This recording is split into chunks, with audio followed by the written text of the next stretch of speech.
Okay ji, next chapter India my motherland, यानी कि भारत मेरी मातृभूमि। इस सब में आपका स्वागत है। With skills in human nature, तो ये वाला जो हमारा नया वाला यूनिट स्टार्ट हुआ है जिसमें 3 चैप्टर्स हैं, वो सारे के सारे इसी थीम पे बेस्ड हैं। इंडिया के बारे में, हमारे मातृभूमि के बारे में रिलेटेड है। With skills in human nature, computer management, adventure and sports, life of Indians is fulfilling and each one is a winner. तो इंडिया में बहुत तरह के ह्यूमन नेचर के लोग हैं, बहुत से स्किल के लोग हैं इंडिया में, ठीक है। तो हर कोई अपने फील्ड में विनर है। The thoughts and the actions of each Indian is going to help in changing our dreams into reality. तो हर इंडियन का जो विचार है, थॉट है, एक्शन है, वो जो है एक दूसरे का जो सपने हैं उसको सच करने की ताकत रखते हैं और हेल्प करते हैं एक दूसरे की। तो यहाँ पे बेसिकली एक पोएट्री है। तो यहाँ पे पहले पिक्चर्स वगैरह देख लो। यहाँ पे एक मम्मी है जो दिया लेके आ रही है। यहाँ पे कोई होली खेल रहा है। ओके, तो ये आई थिंक दिवाली का होगा, ये होली का होगा पिचकारी। यहाँ पे कोई किसान है जो फसल काट रहा है। यहाँ पे ओम लिखा है, हिंदू धर्म को बता रहा है। यहाँ पे क्रॉस है, क्रिश्चियनिटी को बता रहा है। और यहाँ पे 2 लोग गले मिल रहे हैं, ये मुस्लिम है। तो ये किसको बता रहा है? मुस्लिम को बता रहा है। तो हर धर्म के लोग इंडिया में हैं, ये बताने की बेसिकली कोशिश कर रहा है। चलो तो ये स्टार्ट करते हैं। छोटा सा पोएम है। The songs of delight, the festivals of colours and light, every Indian celebrates life, overcomes stress and strife. Strife का मतलब होता है trouble, difficult of any kind, ठीक है। मुसीबत को बोलते हैं स्ट्राइफ। तो खुशियों का गाना, सॉन्ग्स ऑफ डिलाइट मतलब खुशियों का गाना। The festivals of colours and light, तो रंगों का त्यौहार और लाइट्स का भी त्यौहार। जैसे अभी दिवाली आने वाली है तो वो क्या है? लाइट का फेस्टिवल है। और रंगों का त्यौहार होली होता है। एवरी इंडियन सेलिब्रेट्स लाइफ, हर इंडियन क्या करता है? लाइफ को सेलिब्रेट करता है कि जो ज़िंदगी है उसको जीता है। ओवरकम्स स्ट्रेस एंड स्ट्राइफ, तो कोई भी दिक्कत हो, ट्रबल हो, डिफ़िकल्टी हो, कोई भी तनाव हो, स्ट्रेस हो, उन सब से ऊपर उठ जाता है, ओवरकम करता है, उसको जीत जाता है। तो ये इंडियन के बारे में बताया है इस 4 पंक्तियों में। The green fields sway to the beat of the heart, the green fields sway to the beat of the heart, joyous and vibrant every part. तो जो हरे हरे मैदान होते हैं यहाँ पे, वो धड़कता है दिल के धड़कनों की तरह, खुशियों से, और वाइब्रेंट एवरी पार्ट, ठीक है। और वो काफ़ी ज़्यादा क्या है? वाइब्रेंट होता है, चमकीला बोल सकते हो। Each one busy in building bridges, peace flows in ravines and ridges. तो हर कोई क्या कर रहा है? यहाँ पे पुल बनाने में लगा हुआ है। ऐसा पुल जिसमें से शांति की नदी बहती है, ठीक है। तो मतलब यहाँ पे जो लोग रहते हैं ना, वो एक दूसरे की हेल्प करने वाले होते हैं। ब्रिज बनाते हैं, पुल बनाते हैं। इसका मतलब यही है कि शांति से एक दूसरे का हेल्प करते हैं। और यहाँ पे शांति की नदी बहती है, इसका मतलब यही होता है कि सब लोग शांति से अपना अपना काम करते हैं, ठीक है। ऐसा सच में होता है या नहीं वो अलग बात है, बट इस वाले पोएट ने तो ऐसा ही बताया है। All are trying to listen to their inner voice. Inner voice मतलब अंदर की आवाज़। तो हर कोई यहाँ पे क्या करता है? सुनने की कोशिश करता है अपने अंदर की आवाज़, जो उसका करने का मन करता है। Each one understanding the other one with poise. Poise का मतलब होता है इन अ काम एंड कॉन्फिडेंट मैनर, मतलब वही शांति से सुनता है, ठीक है। हर कोई एक दूसरे को शांति से सुनता है या समझता है। India is a school to learn from. तो इंडिया एक ऐसा स्कूल है जहाँ से सीखा जा सकता है। क्या? Here helping each other is the norm. एक दूसरे का हेल्प करना यहाँ से सीख सकते हैं, क्योंकि यहाँ पे ये एक नॉर्म है। नॉर्म मतलब क्या बोलना चाहिए कि एक पैटर्न बन गया है, ठीक है। तो बेसिकली इस वाले चैप्टर में हमने क्या सीखा? इंडिया के बारे में थोड़ी बहुत इन्फॉर्मेशन हमने की। और बेसिकली यहाँ के लोग जो होते हैं बहुत अच्छे होते हैं, शांति प्रिय होते हैं। ये सारी चीज़ें हमने सीखी, और जो एक दूसरे की हेल्प करते हैं। ओके, तो चलो इसके क्वेश्चन आंसर्स देख लेते हैं।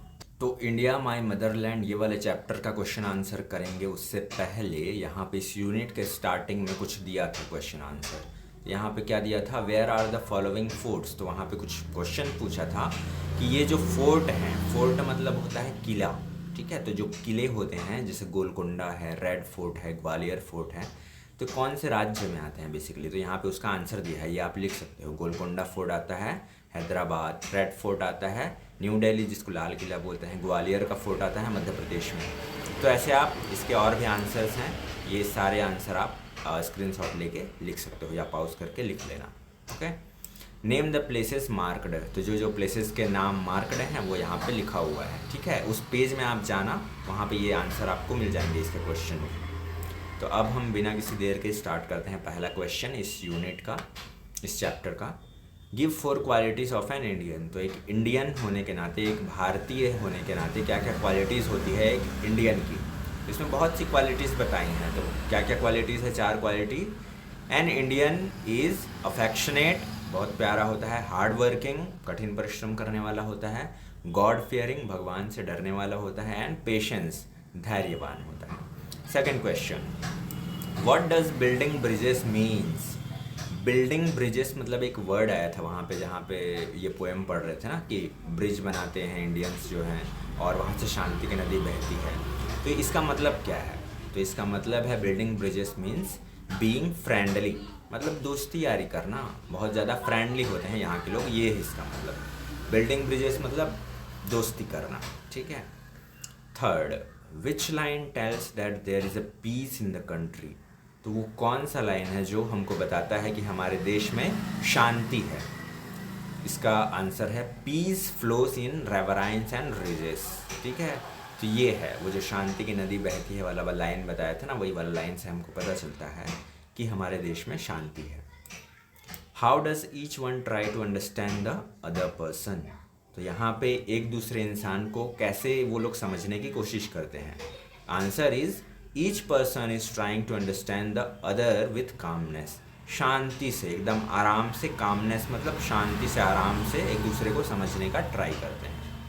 Fifth, what does the word norm means? तो जो नॉर्म वर्ड है इसका मतलब क्या है? तो मैंने बताया था पैटर्न वगैरह होता है, तो इसका मतलब है means a pattern of behaviour that is expected.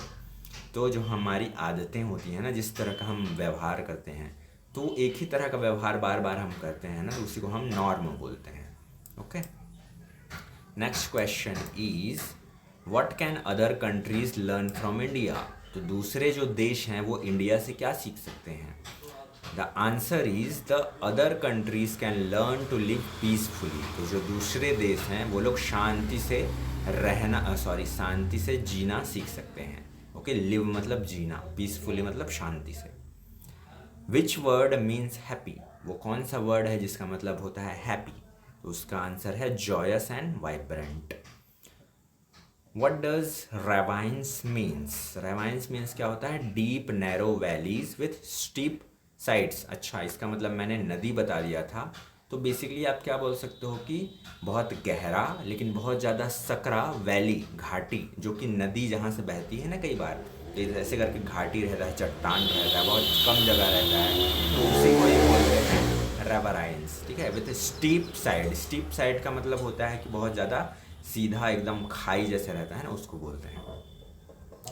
Word power आप खुद ही कर लेना, यहाँ पे मैं बस थोड़ी देर के लिए पॉज करके आप देख लेना आंसर, मैं ये नहीं बता रहा हूँ, ठीक है। ये वर्ड है, प्रोनाउंसिएशन है, ये उसका मीनिंग है, ये भी आप सेम कर सकते हो। यहाँ पे कुछ ग्रामर यूज़ है, ये भी आप देख लेना। Change the following into reported speech, ये भी मैं अभी नहीं बता रहा हूँ, ग्रामर का पोर्शन है, आप देख लेना। ये आंसर यहाँ पे है, आप देख लो। ये सी भी पता नहीं क्या है, ये भी आप देख लो। लेट्स राइट माई मदरलैंड के बारे में कुछ लिखने के लिए पोयम है, ये भी आप लिख सकते हो। लिसनिंग स्किल्स है, ट्रू एंड फॉल्स है, कुछ देख लो कौन सा सही है कौन सा गलत है। And that's it in this chapter. तो इस चैप्टर में बस इतना ही, मिलते हैं हम नेक्स्ट चैप्टर में, तब तक के लिए टेक केयर एंड